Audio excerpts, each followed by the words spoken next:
Hello, everybody, and welcome back to another edition of Nation's Pastime in the nation's capital. I'm your host, Andrew Snaith, here with my co-host, James Higgins and Robbie Cruz, and we are in the thick of the trade deadline here with about 4 days to go until 4 p.m. Eastern Standard Time on July 31st, at which point no more trades will be allowed. There is no more non-waiver trade deadline that used to take place, I believe, August 15th.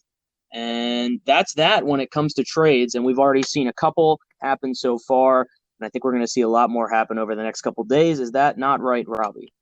Absolutely, Andrew, it is right. And the reason I think that it is right is because since there is no August deadline, teams are going to have to they're going to have to make big acquisitions now. They're not going to be able to wait until August to make some additional moves. So I expect to see a flurry of trades this offseason, and I expect I expect an exciting trade deadline, and I expect a lot of great moves. Yeah, and as we've seen the last couple of days, the trade season has already gotten underway. We saw Rich Hill go to the Mets on Friday, a big move for both the Mets and Tampa Bay as Tampa, cutting costs a little bit, trading an effective starter, Rich Hill, to New York as they upgrade and get an arm. Nelson Cruz going from Minnesota to Tampa Bay, obviously a big move for Tampa Bay, a power bat in their order as they were one of the worst teams in the AL this year when it came to the DH position and offensive output. And then the big trade last night, Adam Frazier going from the Pittsburgh Pirates to the San Diego Padres, and what seems like the yearly Pirates fire sale has begun in 2021.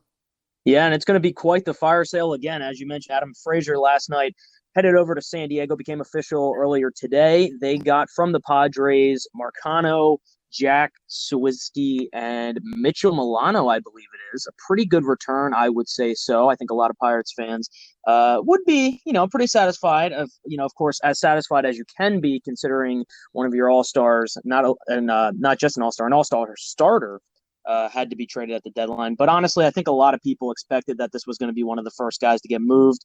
And you got two more names on the Pirates, maybe even three that are, I'd say, all but certain to be on a different team come Friday. Yeah, and I think the biggest thing that you look at is the Padres' aggressiveness in going to get Adam Frazier. They knew they had a need for a bat in the middle of the order, but most people didn't think it would be a middle of the infield bat. Well, guess what? It was a middle of the infield bat, even though Jake Cronenworth was an all-star. And Adam Frazier has a lot of experience playing multiple positions, whether it's the outfield or whether it's second base, and Cronenworth has experience playing first and second. So I think it's going to be interesting to see the next couple of days what the Padres do. They've already gone over, or they are projected to go over the luxury tax threshold at season's end if things remain the same. And sliding Cronenworth over to first is going to create a logjam in the infield, whether it's Eric Hosmer being moved. There's been a lot of speculation around his name, whether it's Will Myers being moved or Tommy Pham being moved. There's speculation around those guys. It's going to be interesting to see what the Padres do, because without the DH in the National League, there's going to be a roster crunch for one of those guys. But the Padres are definitely showing their aggressiveness, and they don't want to play in that one-game playoff, but right now they're 5.5 games back of the Giants for first place in the West. It looks like they will be playing in that one-game wild card playoff, which will be a great playoff game for two of the teams in the NL West. And I think the absolute aggressiveness by the Padres is what's going to headline this trade deadline. Teams being aggressive, going to make that extra move to try to win a World Series. And we can say that every year, but I think there's a lot of buzz around this trade deadline that there hasn't been in years past. Yeah, I definitely agree. And I really like this trade from the perspective of the San Diego Padres. Now, the Pirates picked up really well. I think that they got the Padres' number 5 prospect in the steal. But you got to remember the Padres have one of the best farm systems in baseball, so there's no disrespect to that. As for what the Padres are getting, they're getting the leading hit getter in the National League. They're getting a guy who's hitting over 340. They're getting an all-star second baseman who can play multiple positions, quite frankly. And I'm really excited because the Padres are not done with this after this move. I'm expecting to see the Padres go out and get a starting pitcher. I wouldn't be surprised if they maybe picked up a reliever too. The Padres are going all in right now. Getting Adam Frazier shows it. But the Padres have the prospects to get deals done. So they could get anybody if you really think about it. Yeah, I think a lot of buzz, like we said, around Pittsburgh, especially when it comes to a couple other names that you could potentially see going to the Padres. Probably not at this point since they've made their trade, but definitely all pieces that the Padres could use on their team. Before we talk a little more about Pittsburgh, let's go ahead and break down those other two big trades that have happened in the past week. Firstly, one that I think a lot of people around baseball like, James mentioned it already, that's Nelson Cruz to the Rays. I think it fills a crucial hole in the middle of their lineup, a big power bat. And I really like the deal. The full deal was Nelson Cruz and Calvin Fulcher. to the Rays, and the Twins acquired Joe Ryan and Drew Stoutman, both right-handed pitchers. I mean, James, I think you said it best. Their DH production has been some of the worst in baseball, and this fills a giant hole. For sure. And you look at Nelson Cruz made an immediate impact already. He's played 3 games and he's hit 2 bombs. They took 2 of 3 from Cleveland this weekend. You can see the immediate dividends that this move is making for Tampa Bay, and they're in a neck and neck race with Boston for the AL East title. They only trail Boston by a game, and they are in the first wild card. I believe they lead over Oakland by 3.5 games. So they knew what they had to do. They knew what their weakness was. It was a middle of the order power bat, and they addressed that with the acquisition of Nelson Cruz. It'll be interesting to see what the Red Sox and Chaim Bloom do now to counter that. Obviously, there's a lot of speculation that the Red Sox are going to go get another arm, whether it's a reliever or a starter. They already have Chris Sale coming back from Tommy John in early to mid-August, so that's arguably the best acquisition that anyone could get at the trade deadline. Obviously, it's not a trade acquisition, but when you get a top 5 pitcher in baseball back, when he's fully healthy, I mean that's something that can't be understated. And then there's also a lot of speculation surrounding the first base in Boston, and we'll see if they go get Anthony Rizzo. They've been linked to him a lot. Maybe it's Jesus Aguilar. I know they're looking for a left-handed bat, so Rizzo would obviously fit that need very well. He'd return to the team that drafted him originally in 2006, but I think whatever move the Red Sox make to counter Tampa Bay's move, it'll be interesting to see what they do and how much they give up, and I think it'll really shape the AL East race going forward, and it's going to be an exciting last 2 months in Boston and Tampa Bay. Absolutely. I definitely agree. And one just quick additional point. I think that the Twins turned out really well in this deal. They got 2 right-handed pitchers who they're almost big league ready. So the Twins could see them up within the next year or two, and I think that's going to be really beneficial. And now, if you're the Twins, and I want to ask this to both of you, do you give up on 2022 and trade Barrios and trade Buxton, especially now that Buxton rejected the extension, or do you just trade Cruz, try to rebuild through that trade and go for it? Because if you think about the Twins, they were expected to win this year, and obviously the pitching hasn't shown up. Buxton has been elite when he's played, but he's only played 27 games. He's dealt with a lot of injuries as he has throughout his career. That's the story of Byron Buxton's career. They pretty much are going to have the same roster in place if they don't trade Barrios or trade Buxton. Do they go for it in 2022, or do they punt on it right now and trade guys like Barrios and trade guys like Buxton and try to build the next great Twins team, centered around Royce Lewis, centered around Alex Kirilloff, centered around Trevor Larnach? What do you think that they should do in a tough Central Division that doesn't really seem to belong to any other team except for the White Sox for the foreseeable future? Robbie, you want to take that? You want me to go first? Well, all I was going to say was I think that the smart move is to trade Byron Buxton and Jose Barrios. So you think punt on the next few years?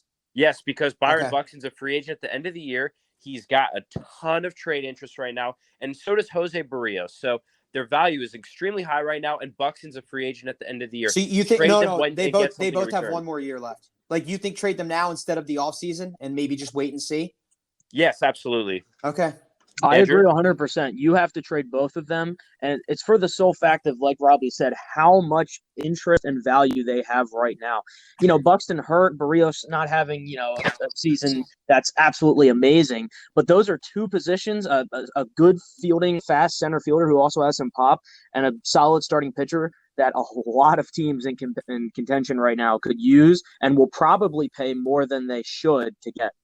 I mean, look, Jose Barrios, if he gets traded, he's going to get a solid return back, and deservedly so. I mean, he's not right now. He is not having a typical Jose Barrios year. That's a borderline 1 or a number 2, but a 3 or 4 starter at worst in the major leagues is still very valuable, and that's what he's going to profile as for the next 7 or 8 years. It's not like he's going away. Like, he has the stuff to age well, and I think when you look at Minnesota's overall team, when you look at that division, while they were expected to contend this year, they should probably just go full-blown fire sale, whether they trade them now or trade them in the offseason. You get what you can get back from Barrios, and that's probably going to be San Diego or the LA Dodgers when you look at the teams that need pitching and the teams who could give up the most. Yeah. Buxton, you just get the best offer. Yeah, go ahead. We have seen too many teams in the past hold on to guys and then regret it down the road. The Texas Rangers. Yes, there are so many teams have done that. And the Twins cannot be added to that list. Also, just a brief point, we have a trade in place. The Chicago Cubs just traded Andrew Chafin. We don't know where he's going, but, for somebody looking for a lefty reliever, he's a pretty good piece. That was a name that, according to John Heyman earlier in the week, was like the number one backup plan for Dave Dombrowski and the Phillies if they couldn't get a guy like Kimbrel.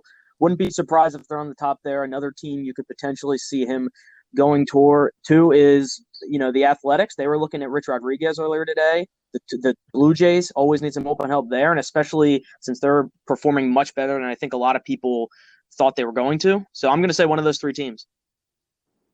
It makes sense. And I think, besides the Cubs, and I think the Cubs are obviously the team to watch at the deadline. They're going to have a full-blown fire sale. They're going to trade Bryant. I know Robbie's going to mention this later, but we might as well just mention it now. I think we can all agree Chris Bryant's going to the Mets, right? Yes.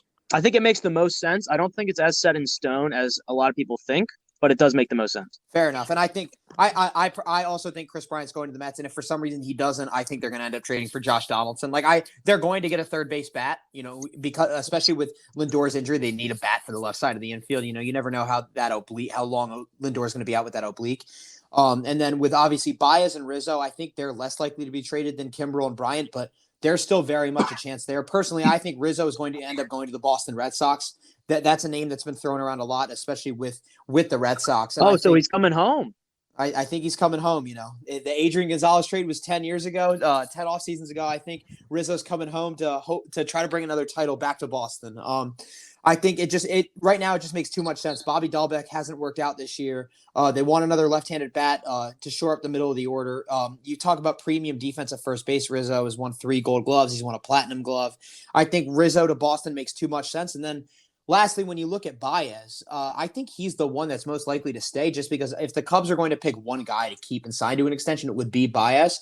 But Baez is he's rumored to be asking for over $200 million in these extension talks. So I feel if I were the Cubs, I feel like I would just trade him to whoever gives me the best offer, and then best of luck to whoever trades for him, because he seems to be someone who's going to hit the open market. And Javi Baez is such a volatile player that he could, for 2 months, he could absolutely be a spark plug and be a 1 or 2 win player and jolt your team and hit 15 homers down the stretch. Or he could strike out and get on base at under a 300 clip and hit 220 and not do much. So you don't know what you're getting, but if you're a team that needs a middle infielder like Cincinnati, like Oakland, it's worth taking a shot on Javi Baez. And I know the A's have been linked to Story, have been linked to Baez. I think they would be the most interesting fit for one of those shortstops that's going to be on the move. Another guy that I don't see the Cubs trading is Kyle Hendricks, actually. I don't think people talk about Kyle Hendricks enough. In his last 13 starts, Hendricks is 10-0 with a 2.50 ERA. And it sounds like because he's been pitching so well, the Cubs won't be trading him either. But I do agree with you, James. I really do think that Anthony Rizzo's getting traded, Chris Bryant's getting traded, and then Craig Kimbrel's going to get traded. I don't think there's any doubt about that. No, for sure. I mean, they're expiring contracts, and the Cubs want to be cheap. And Chris Bryant's going to get his money this offseason, whether it's from the team that trades for him, which most of us think all of us think is most likely going to be the Mets, or whether it's going to be someone else. He's going to get his money, and obviously there's a chance that Rizzo gets traded. And I think Kimbrel, whoever gets Kimbrel, that's going to get them the biggest haul, but it's also going to be a great deal for whoever trades for him, whether it's the Astros or the Red Sox or the Dodgers or the Phillies. Those are the teams that have mainly been rumored in the Kimbrel sweepstakes. There's a $17 million option for Kimbrel next year. So whoever trades for him gets another year of Kimbrel for $17 million. And right now he's arguably having the best year of his surefire Hall of Fame career. So if you get another year of Kimbrel at this performance, or close to it, I mean, it's an absolute steal. So we talked about the Cubs. I believe it was at least 3 weeks ago on here. And should they buy? Should they sell? They were in the midst of a pretty good run. Of course, now absolutely 100% sellers as we approach the trade deadline on Friday. But guys, why don't we go around the league and take a look at a couple of teams that I feel like a lot of people still don't know which way they're going to go. And I want to hear what you guys have to say on whether or not they should buy or sell based on their current position. All right. All right. Yeah, hot or not, buy or sell. Let's roll. Let's do it. All right. First one, an interesting one indeed, with multiple long-term commitments to some superstars, but a team that has been playing not great lately. That's the St. Louis Cardinals. What do you guys think they should do? I'm going with sell. The St. Louis Cardinals have not played good baseball at all since June. They've had the second worst record in the National League since June 3rd. Nolan Arenado, he's not having a typical Nolan Arenado season. Still a very good season, but besides Arenado, nobody is really producing. The Jack Flaherty injury on May 26th, I believe it was, really just stuck a fork in their season, and they have since that injury, they've been the second worst team in the National League. sit, I believe, 10 games back in the Central. That division race is pretty much over. It's Milwaukee's to lose. If the Cardinals should sell, there's no reason for them to buy. I think that the Cardinals should also sell. However, I don't think that they will sell. I don't think the Cardinals are going to make many or if any moves at the trade deadline this year.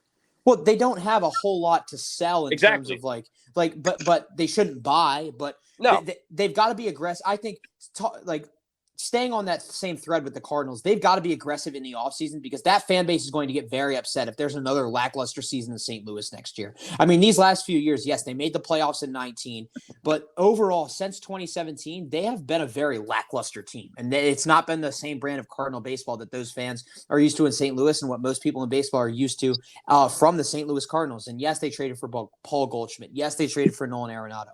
But besides that, what has anyone done for them?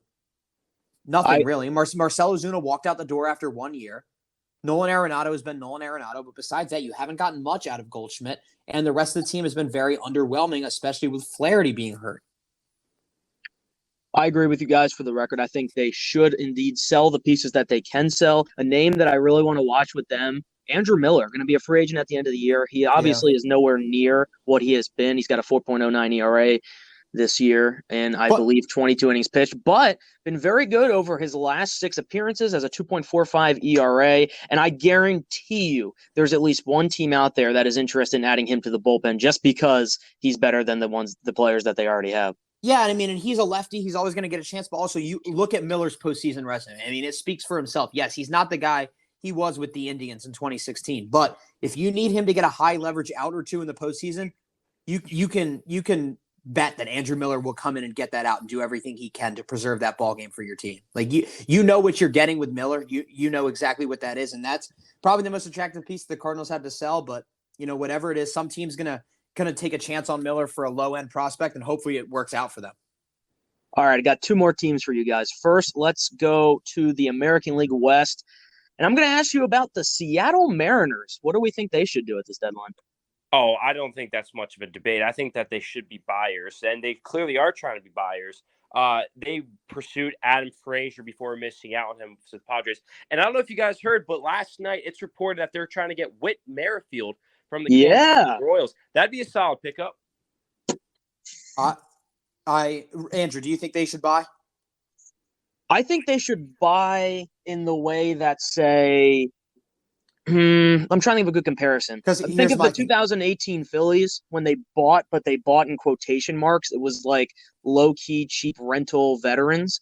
I think they should try to do that. Personally, I think Seattle should buy, but buy for the future. Like right now, they sit 3.5 back of Oakland for the second wild card. They just took 2 of 3 from them this weekend. But you buy for the future. And Whit Merrifield has another year left on his deal after this year. So they're looking to shore up the middle infield. You shore up veterans under reasonable contracts. And the Seattle Mariners also have 4 top 100 prospects. Obviously, Jared Kelenic, he struggled so far this year, but just because he's gone through this prolonged struggle this year doesn't mean people still don't believe he's going to be a perennial all-star or superstar in this league. He still has that capability, and once he makes the adjustments, he's going to be. And then they obviously have Julio Rodriguez, a top 20 prospect, Novelli Marte, and George Kirby, and then 2 pitching prospects who have been up for Seattle and actually pitched really well. Logan Gilbert, he's their top pitching prospect, and he's pitched really well for Seattle recently. And I think the future is bright in Seattle, and they should buy going forward toward the future for next year. I think this year they're playing with house money.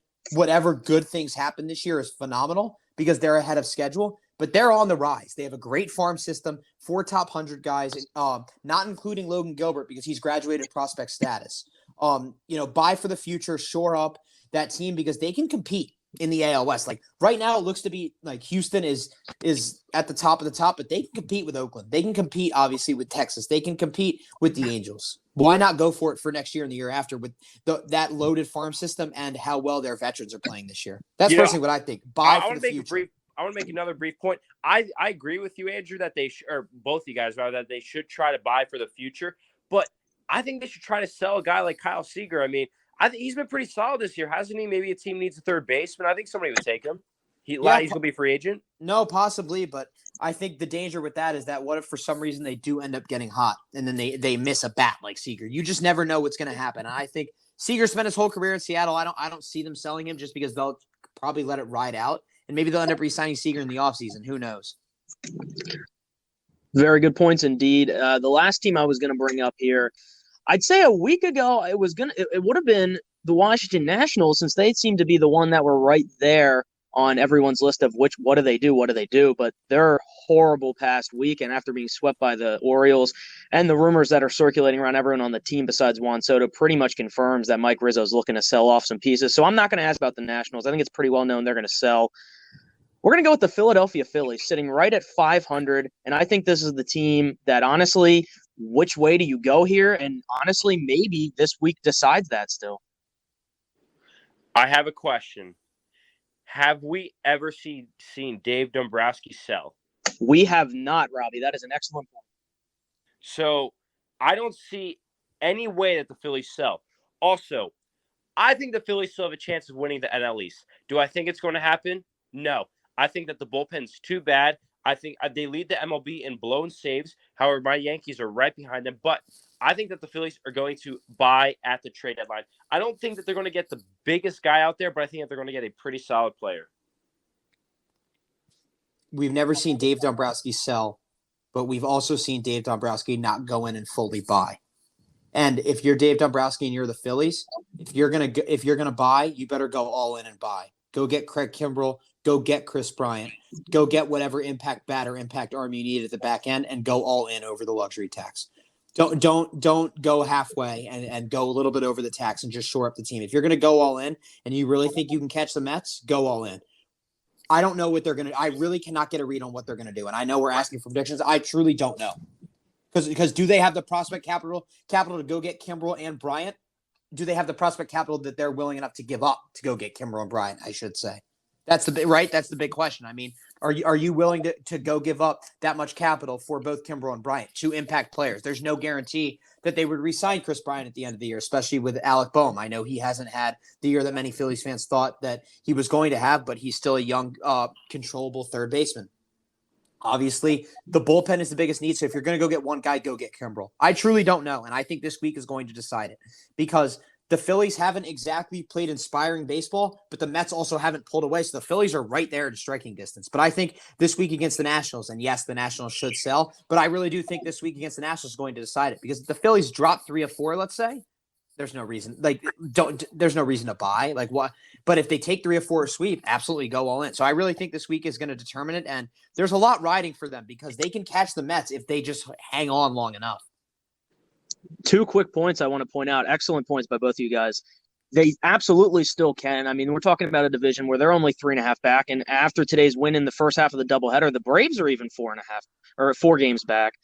But when you have a franchise here, you bring in Dombrowski, like you guys mentioned, you bring him in, you're on a 10-year postseason drought, and you're this close to potentially just breaking that drought. I feel like if you're the Phillies, you can't just sit and be like, well, you know what? We should just wait till next year. Let's save the farm. Let's make sure everything's okay for next year because you're right there. You have a chance right here. Everyone in the division has been so horrible. You have a legitimate chance of winning not only because everyone else has been bad, but also because if you guys have looked on, I don't even remember what the website was. I think it was a website that tracked the best way for each team to tank for good draft picks.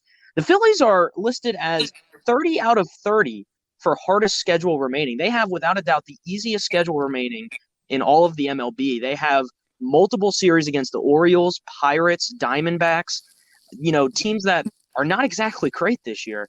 And when you couple that with the fact that you're only 3.5 back and the Mets can't pull away and all the other teams have been struggling, I think you have to go ahead and say whatever it takes, buy, and just go for it and deal with the consequences after the season.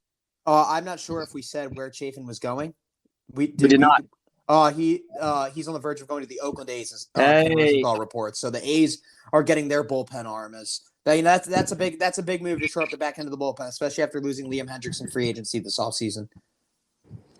Good trade indeed. Yeah, that was one of the teams I said, I believe. So very nice. A's picking up their very good lefty there, who I believe has not given up a run in over a month. Is that correct? He's on a very long scoreless streak. I'm not sure how many innings it is, but you might. I'm not sure. How many games are all in the total is, but yes, he is on a scoreless streak. Yeah, great pickup by the Oakland Athletics. As Great they're pickup. they're actually only a game and a half up on Seattle. I think I said 2.5 earlier. It's only a game and a half after this weekend series that Seattle really took it to them. And again, Seattle's playing with house money. I think that's probably the most exciting playoff race that we have left. I mean, I know Correct we'll me if shift I'm into that wrong, a little but bit, but they do have the longest postseason drought currently, correct? Seattle, yes, they have not made it. Seattle. So that would be pretty interesting. And like you said, definitely the hottest race to watch still going on was that last wild card spot there, because potentially, once you get in there to the playoffs, we know anything can happen. We saw it with the 2019 Washington Nationals. No one thought they were winning the World Series, and they sure did. So actually, absolutely a race to watch out there. Wait, A's trying to shore up their bullpen with some help to make sure that doesn't happen. I want to make a quick point going back to the Phillies. I know we were just talking about them, and I'm sorry absolutely. to go back, but I want to mention something. Why would they sell? Like, they are so close to being in first place. They've gotten closer and closer each and every single year to first place. They have a new GM who's always shown that he's willing to buy and go for the big players, and he's willing to spend. And the Phillies have shown they're willing to spend money. They are willing to take risks and take chances. I don't see, and like Andrew said, they have the easiest schedule the rest of the season. I just can't think of any reason as to why the Philadelphia Phillies would sell. You might say, oh, it's because they're probably not going to make a deep playoff run. But the goal for the Phillies this year is to make the playoffs. Like we've been saying, they have such a long playoff drought. They just need to make the playoffs this year, and they are so close to doing it. And I think if they can manage to find a way to get Craig Kimbrell and Chris Bryant or any other player, I think that's enough to take them over the hump and get them to first place in the NL East, especially with how easy their schedule is. Absolutely, I agree. Great points. I think it boils down to those two things: easiest schedule remaining, and you don't bring in Dave Dombrowski to sell off your team at the deadline, especially when you're 3.5 games out of first place. So those were the three teams there I wanted to talk about. Let's move on to just players in this aspect, and I believe we all have a couple of bold predictions when it comes to big name players and where they're going to end up come this Friday at 4 Speaking of a big name player, can I say one rumor? Yeah, absolutely. Chelsea Jones, the Washington Post, just tweeted the Nationals are getting a lot of interest in Trey Turner. And it sounds like they haven't ruled out dealing him yet, but they would, quote, need to be presented with a total no-brainer of a deal. Obviously, Turner, a free agent after 2022. He'll definitely see what the shortstops on this year's market get. But he's obviously a cornerstone for the Nationals with Juan Soto. But if they don't feel like they're going to extend him, it would be the right move to trade him. I don't think they should trade him. I think they should extend him. But if they are not going to extend him, they should trade him for maximum value. You're also talking about a Washington Nationals club that does not have a very good history of extending and retaining its superstar hitters. I mean, of course, it's unfortunate. It is unfortunate. Of course, Bryce Harper, 2018, obviously not staying. Didn't really show that much of interest considering the insulting offer that they gave him. Anthony Rendon wasn't even close to staying with the Nationals. And still a move that I, to this day, think was the wrong one to let him walk and sign Steven Strasburg, who's pitched all of 20 innings this year. It's a pattern, and now we come to a third person with Trey Turner, who's one of the most underrated talents in all of baseball. He's one of the best shortstops in baseball, in my opinion. Watching him, throughout division play as a Phillies fan, it amazes me what he can do on the base pass, with the glove, with the bat. He's got pop. He's a fantastic piece. And I got to tell you something, if they trade him at the deadline, it better damn well be a no-brainer because they got to get what he's worth. Definitely. So, yeah, actually, moving on then to the bold takes then. Robbie, do you want to start off with a huge name that you think is going to end up in a bold place? Well, the first one, and I think is common sense, as James alluded to earlier, is I think Chris Bryant's getting traded to the New York Mets. It sounds like the Cubs and Mets have been discussing a deal for quite some time, and I think that eventually a deal will get done. Now, I have a trade prediction and actually a free agent signing. The trade prediction is I'm predicting that the Phillies will go through and acquire Craig Kimbrell. Now, I've been on the fence as to where Craig Kimbrell is going to go. I've said Houston, I've said Boston, and now I'm saying the Philadelphia Phillies. I think that the Phillies bullpen is so bad, and I think that all it takes is just a reliever or two, and I think that Dave Dombrowski is going to get the guy who he's acquired before when he was in Boston. So I like that, Robbie. I like that. That's the Phillies being aggressive. I think that's a very bold trade, and I think it would be the right move to make if the Phillies were to make it. And I think it's a great prediction. Great prediction. Awesome. And the free agent sign I am predicting is one that not many people are talking about, but I believe that since the Houston Astros are going to miss out on Craig Kimbrell, they've already missed out on Andrew Chafin. Who knows what other relievers they're going to miss out on? I think they're going to bring back Roberto Osuna. Wow, that would Wow. be very controversial indeed if they were to bring back Osuna. But obviously, they need bullpen help. Not sure that would be the right move to go bring him back. But they're not exactly the most moral, the organization that you would follow, that you would build your moral compass around. That's all I should say. Yeah, definitely. Robbie, let me ask you on the subject of free agents real quick before we go over to James. Do you see Cole Hamels signing with a team anytime soon? That's a good question actually, because I heard that he was holding workouts. Yeah. I think he was throwing 88 to 90 miles an hour. I'm going to be honest. I would be very surprised if Cole Hamels ever pitched in the major leagues. Also, I have one bull take. Also, I think that we have seen Corey Kluber throw his last pitch as a professional baseball player. Really? Just a bull take. Any reason why that's the case? You don't think anyone's going to give him a chance again? No, if you think about it, remember Troy Tulowitzki went through the same thing with the Yankees. He was holding workouts. A lot of teams were interested, signed with the Yankees for very little. Corey Kluber basically did the same thing. And Tulowitzki got injured. Tulowitzki he had a lot of injuries problems in the past. Corey Kluber, he's had injury problems in the past. And I just think that this one's going to I think he's just cooked. By the way, the Yankees, terrible loss yesterday. Great comeback by the Red Sox. Great comeback by the Red Sox on Thursday. The Yankees should sell. There's no reason for them to buy. Heyman tweeted earlier today that they've made an offer for Trevor Story. They've been rumored to go get Trevor Gallo. They shouldn't buy. They're not a good baseball team this year. Like, there's no reason for them to buy. I'm not really sure why they're in denial. See that I agree. That's what common sense would say. But the thing is, this is the New York Yankees, and they're not okay. They're not going to make the playoffs this year. No, but here's the thing. I think that they need to send a message. I think Brian Cashman needs – because you got to admit, Brian Cashman is on the hot seat right now. Brian Cashman should have been fired 5 years ago. He should have been, but he's not. But the point that I'm making is I think that for the first time, he's actually close to getting fired. And I think that he needs to make a big trade to send a message and say, hey, Yankees, we believe in you. Whether that's Trevor Story, whether that's Joey Gallo. Heck, I heard people say they were going to go for Trey Turner and Max Scherzer. Imagine if the Yankees got the both of them. They do not have unless they want to give up Jason Dominguez, they do not have the prospect capital to go get Max Scherzer and Trey Turner. It would be hard enough for them to pull off a Max Scherzer trade as it is without giving up Dominguez. Getting both of them and not giving up Dominguez would be virtually impossible. Honestly, I think the Yankees need to do whatever it takes to get a big name piece. I think they just need to send a message. That's what Yankees fans say every year. That's what happened when they got Giancarlo Stanton. Then they got DJ LeMahieu. Then they got Garrett Cole. How many big names is it going to be before we finally won the World Series after we bought 5 big names? Like where does it stop? Seriously, where does it stop for them? Because they continually get big name after big name after big contract after big contract, and nothing has come of it. They haven't won a World Series in 11 years. Hey, this is the New York Yankees. This is not the New York Mets or the St. Louis Cardinals we're talking about. This is the greatest franchise in baseball.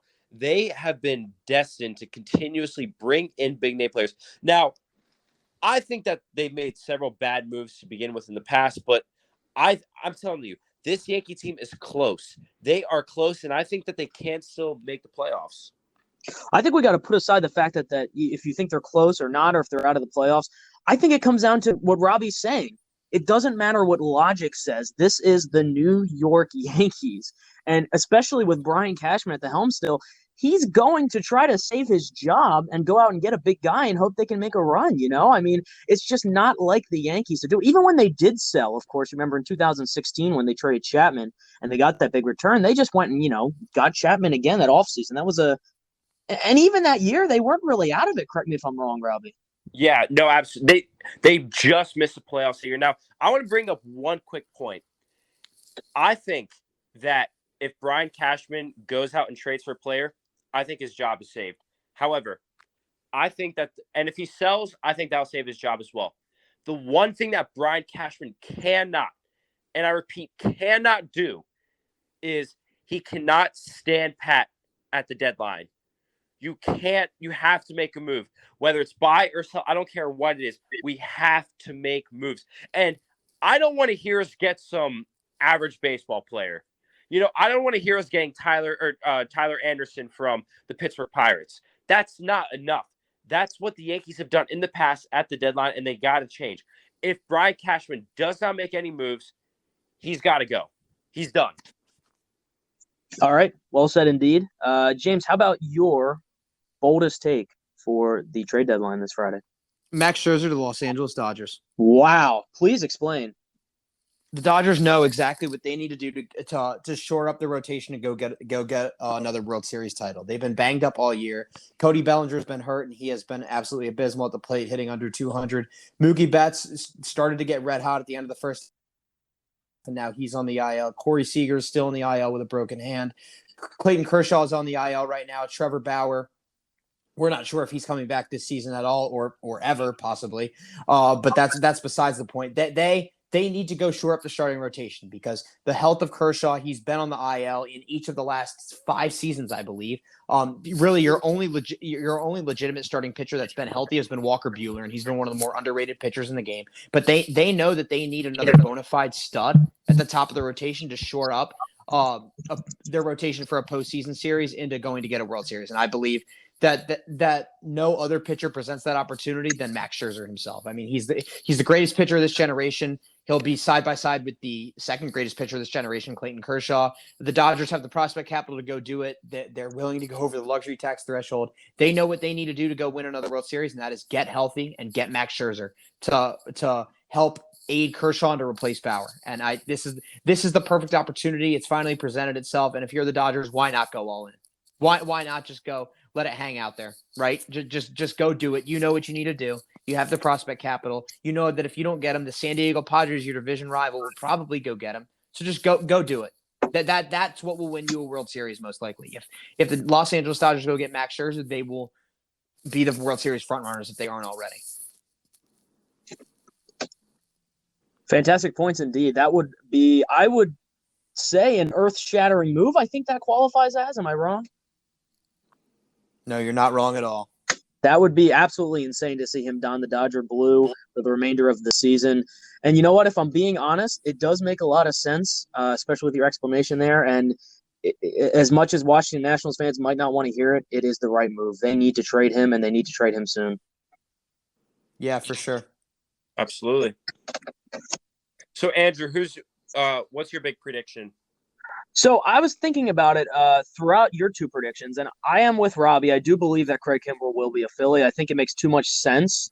I think the connections are there, and I also think that the Phillies and Dombrowski's comments earlier this week that they would be aggressive as they needed to be, and the fact that Middleton said he would go over the luxury tax if he feels like they have a chance to make the playoffs. I think all those things point to a big move being made. So with that said, my bold take is actually going to be that the Astros, they're not going to sign Roberto Ozuna, in my opinion, but they're going to go out and give out the prospects to acquire Richard Rodriguez to be their new closer. Not Craig Kimbrell? No, I just said I think Kimbrell's going to be a Philly, and I think it just makes too much sense. No, I know. I'm just Houston is willing to do anything to outbid anyone. Houston is willing to do anything. I just feel like the money is going to be the thing. I think the Phillies are more willing to just say screw it, pay for the rest of Kimbrell's salary. And I also think a big thing is going to be that Kimbrell has that club option. You talk about teams that are willing to trade for him and then pay him another, $17 million next year with that option. The Phillies would do that. They now have a legit closer for the next 2 years. Not only a legit closer, am I fair in saying a Hall of Fame closer, most likely? Yeah, definitely. And I think it just makes too much sense. The deal is going to be interesting. I would not be surprised. Talking about the Kimbrell deal here, not the Richard Rodriguez deal. I would not be surprised if you see one of Bryson Stott, maybe Abel is another possible one. Maybe even Alec Boehm. That would be pretty crazy, but you never know. And I do think it's going to get done. But going back to my original thing, yeah, Richard Rodriguez is going to be the Houston Astros closer, in my opinion, in the second half and in the postseason. I think that's a fair take. I could definitely see that happening. Quite frankly, I think the Astros will get a closer. I just don't think it's going to be Craig Kimbrell. Yeah, something about that I just don't like. I don't think it's going to happen. I just don't think it's going to get done. It's just I know it makes a lot of sense, and the Astros will get a closer. I just don't think it's going to be Craig Kimbrell. Yeah, I could definitely see that. It'll be a fun trade deadline, that's for sure. Yeah, it's going to be a crazy trade deadline. I want to say one more thing about the trade deadline in general. I want to go back to the New York Yankees. Yeah, go ahead. I do think, another reason why I don't think the Yankees sell is because if they are going to sell, realistically, who are they going to sell? No, I agree. I don't think anyone thinks they're going to sell, honestly. No matter who says they should, I don't think they will. Yeah, it's like the only, if the Yankees were to sell, they would look to sell incoming soon-to-be free agents. And quite frankly, they don't have that many free agents at the end of the offseason. The only piece I could see them maybe trading away that I guess you could say is selling is Zach Britton. And Zach Britton has performed so poorly this season, and it makes no sense to trade him when his value is this low. So I don't see the Yankees selling. Absolutely fair points indeed. And yeah, I think all that's can be said is by the time we do our next episode here, we're going to have a lot to talk about. This is one of the craziest trade deadlines that we've seen in a long time. A lot of teams very hungry for the playoffs, very close to the playoffs, and a lot of competitive races still to watch the rest of the season. So with that said, I think we're going to wrap it up here. Any final thoughts, guys, before we go ahead and close it out? No, just an exciting 4 days, and I can't wait for it to unfold. I'm excited for the trade deadline. I think we'll see a lot of solid names moved. I do think, though, that a lot of the guys that we may think are getting traded won't actually get traded. One of the guys is I don't think Anthony Rizzo will get traded. I know James is saying that he could go to the Red Sox. I just can't see it happening, but we'll see. Indeed, we will see. And the next time we talk to you guys, we're going to have a whole lot to talk about and a whole lot of new faces or old faces and new places. It's going to be a lot of fun next time here on Nation's Pastime and Nation's Capital. And with that said, thank you all so much for listening to the episode tonight. A quick reminder, go ahead and if you ever want to send in questions, whether it be written or in audio form, we can do both on the podcast form shows here. Go ahead, send them to us either on a tweet on our Twitter at NatPastimeCap. You can email us as well, natpastimecapital@gmail.com. And also be on the lookout for our new Instagram, which will be launching shortly within the next couple of days here. An even better way for you guys to keep up with us and all of the stuff going on around the show. So once again, it's been Andrew Snaith, your host here with my co-host James Higgins and Robbie Cruz. Have a fantastic rest of your evening and enjoy trade deadline week.